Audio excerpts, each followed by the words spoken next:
Innovation and technology cycles.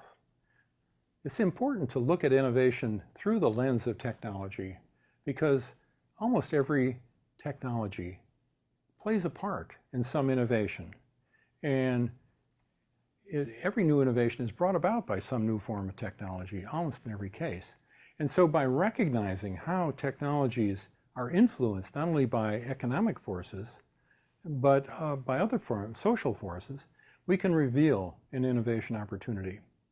And what we find is that technology changes actually enable and transform industry sectors. And so it's important that we put on this lens of technology as we look at innovations. And so what we're going to try to do is look at different ways that technology affects an innovation. So if we think about technology cycles, we can think about 4 different ways that technology cycles and then where innovation fits within it. First of all, there's this notion of a long wave cycle. We're going to look at that in some detail, but the notion of long waves, 20, 30, 40, 50-year waves of technology cycles does exist. It's been studied, and it does have an effect on the pace at which and the positioning of which innovations take place. And then there's the industry production cycle. This is not as long as the long wave, but it's over a many-year period. It's not short range. And the transformation of mass production systems actually happens over a longer period of time. And often when you have mass production of something, some new innovation, what happens is it takes some period of time for the innovation to be tooled up and actually offered. And so that has a cycle to it in and of itself. So what we'll start with is a look at the Kondratiev long wave.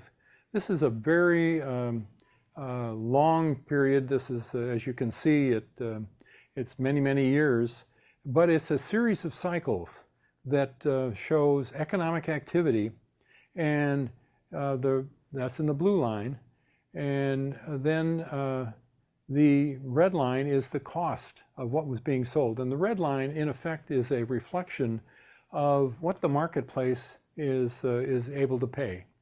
And so what we find is that it's almost, it has been for a number of cycles fairly consistent with the technology cycle and the economic cycle. So these pretty much go hand in hand.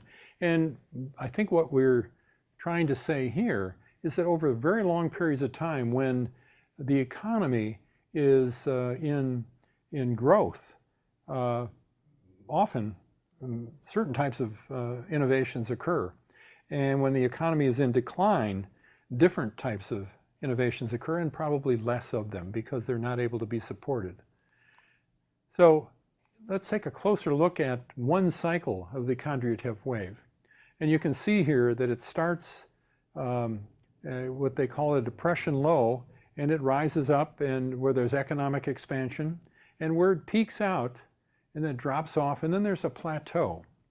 And then there's a start of what they call a secondary depression, and then there's what they call, and that as that line goes down, an economic contraction. This is really almost a depression. And so what happens with innovations is that in the economic expansion, things are invested in, research and development is invested in, and you get a lot of ideas, basic ideas, that where the market is growing and people can afford to pay for things, you get a lot of introduction of new innovative ideas. And where you reach a plateau, often in the space of time, it's a relatively short plateau. And where that happens is there is consumption of these innovative ideas, and people pay for these innovative ideas. And then we reach the point where there's a downturn in the economy. And often people look for, there's different types of innovations that occur: cost-saving innovations, efficiency innovations, alternative product innovations that people didn't think about in the economic expansion era. So different things happen along the economic curve. So here's another set of cycles, the industry service cycle. This is where you transform service hierarchies into flexible networks, and you have virtual connections between suppliers and customers. And so you have a much more efficient cycle of bringing goods and services to market. And then, but that's at a different level than, let's say, a national economy. Here we're talking about an industry sector or an individual firm, or let's say at the organizational cycle, where sometimes you can re-engineer a centralized organization to make them more streamlined, more efficient, and more entrepreneurial. So it's kind of re-engineering and making more effective any given organization. So where that occurs, we get kind of an ordinary business cycle. This is a traditional business cycle where it starts with low activity and grows and matures and reaches a declining stage. And this is what typically happens in most industry cycles. And so this is what you look for at in the automotive industry and the airline industry, where things have an ultimate life to them, but sometimes it's a very long life, and sometimes it depends on things that we saw in the economic cycles. So here's an alternative way in which you can look at the industry life cycle. And where you have the established industry, as we saw in the previous slide, the established industry kind of goes through that growth stage and then kind of tails off through flattening out, through obsolescence and dominance. Then you have emerging industries, completely new industries that come out. And I think the information technology industry over the last 20, 30 years has really emerged as an industry that has really competed against all kinds of other established industries. It has made obsolete many other industries.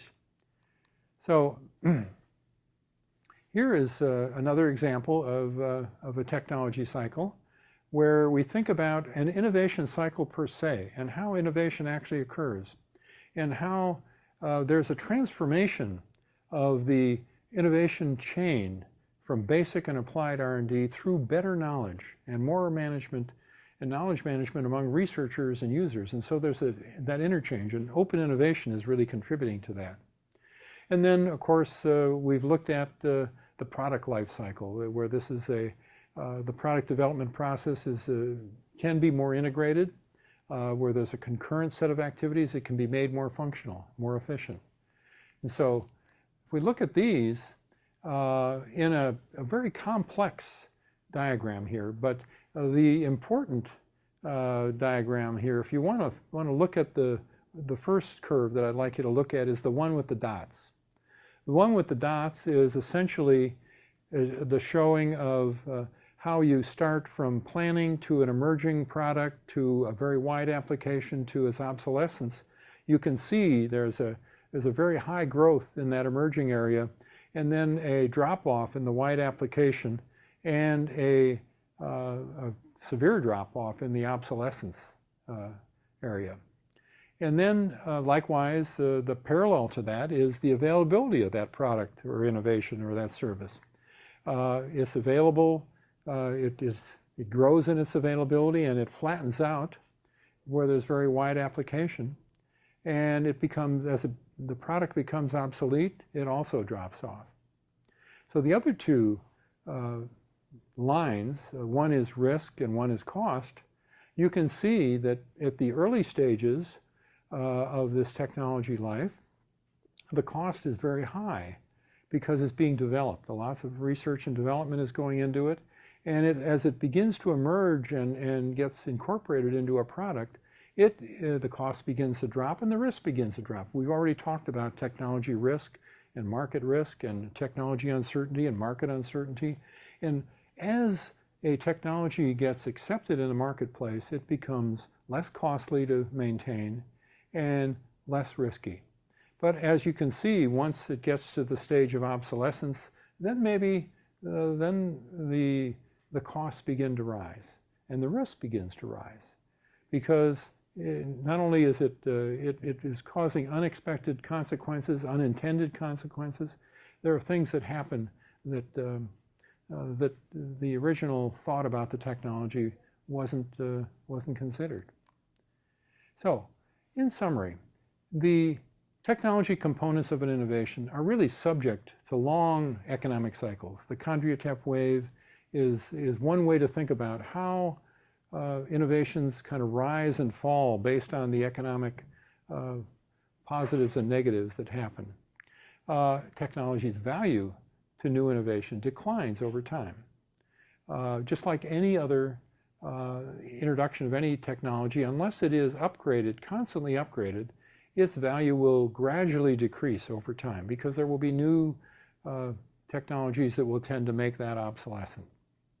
And then finally, waves of innovative technology can actually transform a business sector. As we said, the IT industry has been transformed over the last 40, 50 years by a whole wave of innovative technologies.